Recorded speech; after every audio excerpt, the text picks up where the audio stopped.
Galnet News Digest, 20th of November 3304. We read the news so you don't have to. In this week's news, famous detective gets constipated. Troublesome author traced. Incursion incoming. Green good, but pink prohibited. Famous detective gets constipated. The Sirius Corporation is behind a series of attacks on Phoenix Base, according to Ramtar's security chief. A number of mercenary pilots were captured last week following an appeal from the TAR organisation, and security chief Harper Vargas says that following interrogation, many of them have admitted that they're officers in Sirius Corporation's private militia. Sirius Corporation has recently been trying to persuade Ramtar to share his Human Guardian hybrid technology with the corporation, in return for protection from the very mercenaries that it now transpires they've been sending into the system all along. Can anyone really say they're surprised by this information? Mr. Holmes of 221B Baker Street would be well advised to eat his prunes.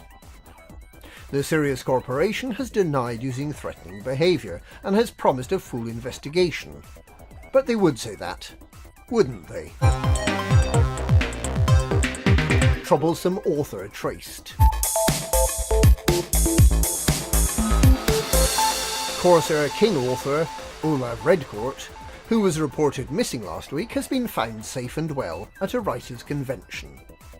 Redcourt, who had been behaving erratically since he quit halfway through a book promotion tour, and who owes his former publisher Bonespar Publications significant damages after breaking his contract, is reported to be in good health and completely unaware of the concerns surrounding his whereabouts. His agent, Margot Hist, was also unaware of the fuss, as she was on holiday in Rhea.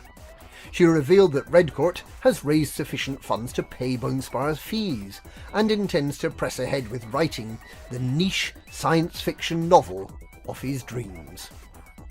Redcourt will provide more information when he returns home from the convention. FantasyCon 3304. Incursion Incoming.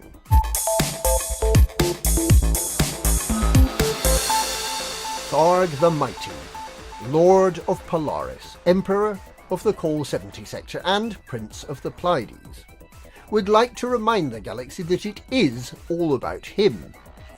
Having noticed petty squabbling between Aegis and the Anti-Xeno Initiative, two groups of humans that have been a minor irritation to his grand plan, but who don't seem to get on at all well, he would like to focus a bit more attention back on the Thargoid attack fleet.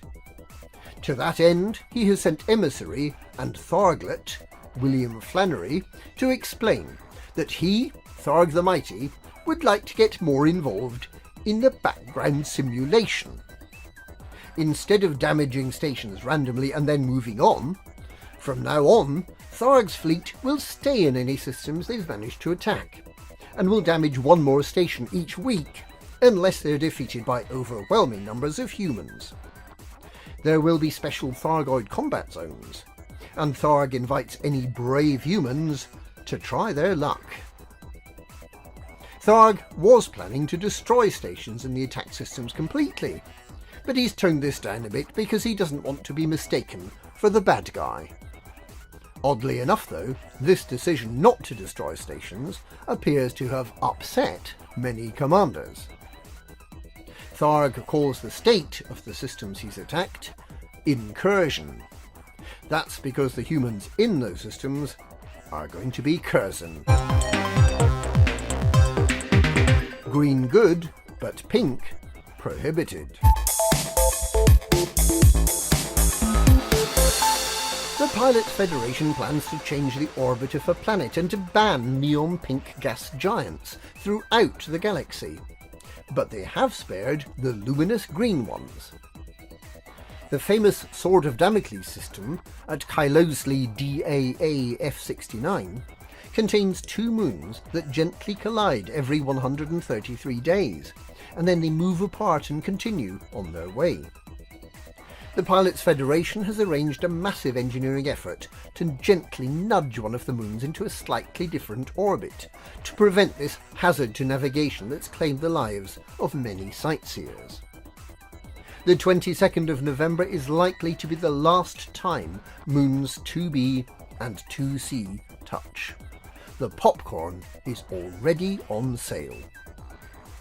The Pilots Federation has also deemed that neon pink planets are way too bright and have contracted to pour billions of tons of grey paint into the upper atmospheres of such planets to tone them down a bit.